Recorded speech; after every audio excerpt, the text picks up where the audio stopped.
Faly tafaraka amintsika indray ao anatin'izao fampaherezana izao satria manana loha hevitra izay fahitantsika teo aloha ary tohizantsika indray zany. Koa alohan'ny rosoantsika lalandalina kokoa dia manasanao ary fa hisy vavaka izay ho tanterahana. Rainy tsara indrindra izay ny an-danitro misaotra anao hatrany izahay mba ahafahanay mandroso amin'ny fikolokoloana ny ara-panahy dia mbola handray avy amin'ny teninao izahay koa ny fananao masina ny elo lalana izany teny izany. Ametraka ihany koa ao am-ponay ny fahatsapana famelan-keloka anananay fiadanam-po. Tonoina ny vavaka ao amin'ny anaran'i Jesosy Kristy. Amen. Matio 5:4-10 zao no fanambarana. Ianareo ny fahazavan'izao tontolo izao. Tsy azo afenina izay tanana miorina eo an-tampo tendrombohitra. Izany fanambarana izany dia mampatsiaro antsika fa izaso ianao dia neken'Andriamanitra mba ho fahazavana. Nahoana moa no ampiasaintsika ilay teny hoe nekena? Satria raha ilay loha hevitra hoe miaina ny fahasoavana dia mitovy amin'ny hoe mandray izay avy amin'Andriamanitra mba ahafahantsika miaina izay tsy mendrika antsika nefa natolotra, satria izany misy ny dikany hoe fahasoavana. Ary nambara mihitsy aza moa manao hoe natao tamin'i Jesosy Kristy izay tsy mendrika azy mba ho azo atao amiko sy aminao izay tsy mendrika antsika. Inona moa no tsy mendrika ny Kristy nefa natao taminy? Dia ny fahafatesana, satria tsy nanota izy. Fa tokony isika no mandalo izany mandray izany vokatry ny fahafatesana izany, izany hoe ny marimarina kokoa vokatry ny fahotana makamin'ny fahafatesana. Kanefa rehefa noraisin'i Jesosy Kristy izany dia azo atao amintsika kosa izay tsy mendrika antsika dia ny fiainana mandrakizay. Ary izay nahatonga antsika manao hoe ny atao hoe miaina fahasoavana dia mandray izay avy amin'Andriamanitra ao amin'ny alalan'i Jesosy Kristy noho ny fahasoavana.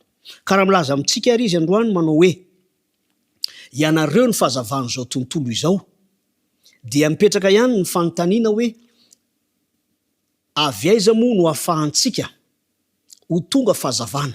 Moa ve manana ilay fahazavana izay ahatonga antsika ho azo atao ho fahazavan'izao tontolo izao tokoa? Izaso ianao. Isaoran'Andriamanitra fa noho ny fahasoavany dia manambara izy ao amin'ny Jaona 5:9. Jaona 5:9-12 izay voambara toy izao. Ary Jesosy niteny tamin'ny olona indray ka nanao hoe izao ny fahazavan'izao tontolo izao. Zava-dehibe zany satria azontsika, azoko zany azonao atao zany ny ho fahazavana ity tontolo ity. Tsy hoe manana fahazavana isika fa Jesosy Kristy mihitsy no fahazavan'izao tontolo izao, ka noho ny fahasoavana dia raisitsika avy amin'ny Jesosy Kristy izany fahazavana izany iainantsika, satria mahazava antsika aloha ary avy eo dia miampita amin'ny hafa. Eto dia mahatsiaro ny fomba entin'ny volana mitondra fahazavana mandritra ny alina, satria araky ny fanambarana dia mandray fahazavana avy amina loharano lehibe anankiray izy dia ny masoandro. Tsy manana fahazavana ao aminy izy. Aty aoriana mety hisy ihany ilaza hoe manana ihany izy, fa hatreto aloha zany ny fantatra dia tsy manana izy, fa kosa mandray izy avy amin'ilay loharano lehibe. Dia toy izany ihany koa izaso ianao. Fifaliana ho antsika ny antso sy fanendrena avy amin'Andriamanitra mba hahatonga antsika hanana ny fahazavana. Ary isaorana ny Tompo satria fahasoavana zany, tsy manana fahazavana ao amintsika isika, fa kosa rehefa mandray ny fahazavana avy amin'Andriamanitra isika amin'ny alalan'i Jesosy Kristy, ilay fahazavana dia ho tonga fahazavana eto amin'ity tontolo ity. Izao ny fanambarana amin'ny toyny amin'ilay Jaona 9:20. Izay manaraka ao Kristy tsy mba andeha amin'ny maizina fa hanana ny fahazavanaina. Tombontsoa ilay izy satria toy ny hoe fanilo manazava ny lalana. Ary isaorantsika ny tompo fa ny tenin'Andriamanitra ihany koa. Salamo 8:20 dia hoe fanilo ny tongotro fanazavana ny lalako ny teninao. Io teny izay ambara io dia tsy mijanona fotsiny amin'ny hoe tenin'Andriamanitra ny soratra masina, fa ilay tenin'Andriamanitra velona ihany koa dia Kristy izay miantoka izany fahazavana izany. Zay zany ny lesona anisan'ny voalohany. Faharoa dia ity maka lesona antsika amin'ny tantaran'ny ireo Virjina 5 endry sy Virjina 5 adala. Zany hoe amin'ny alalan'ny tantaran'ny Virjina 10 zany. Ao Matthieu 5:20. Araky ny fanambarana dia efa samy niomana izy ireo, efa samy mitondra ny fanilony avy izy ireo, fa satria somary tara na ny emotra kely ny fahatongava ny mpampakatra dia reniky ny torimaso daholo izy ireo. Ao Matthieu 5:20 manomboka amin'ny 1 no ahitantsika izay tantara izay. Ary izany dia mampatsiaro antsika manao hoe mety ho efa miaraka amin'ilay tenin'Andriamanitra isika, mety efa mamaky an'izany isika, miaina ny fiainana miaraka amin'i Jesosy Kristy, fa ny fanontaniana mipetraka dia manao hoe move hatraiza ny faharetana zany tenin'Andriamanitra manazava ny fiainantsika izany ka tonga antsika ho fahazavana ho an'ny hafa. Zao no makasika ilay tantara izay voambara eto amin'ny Matthieu 5:20 ka ny 9 manao hoe ary noho mamantona alina dia nisy ny antso hoe indri ny mpampakatra mivoay tsena azy. Ary dia samy nitsangana avy amin'ny torimasony avokoa ireo Virjiny ireo, fa teo amin'izay no nisy ny fiavahany. Raha milaza moa ny tenin'Andriamanitra hoe Virjiny endry sy Virjiny adala.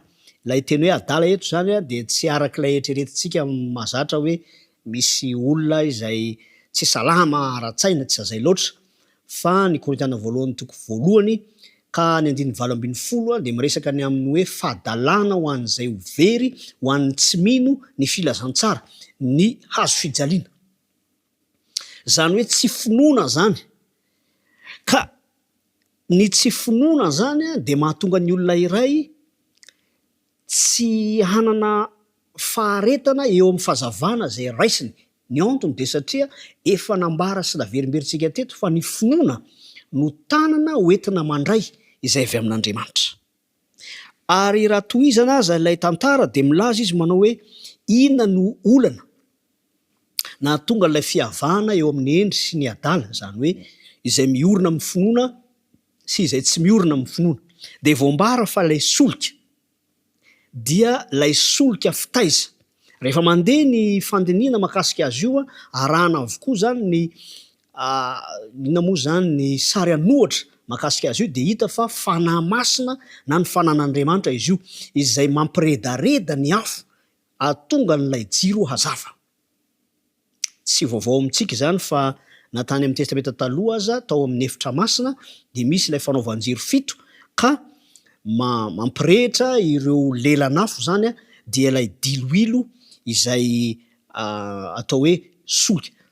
Ny solika fitaiza zany eto izay ambara fa tenin'Andriamanitra dia mahatonga ilay fahazavana haharitra.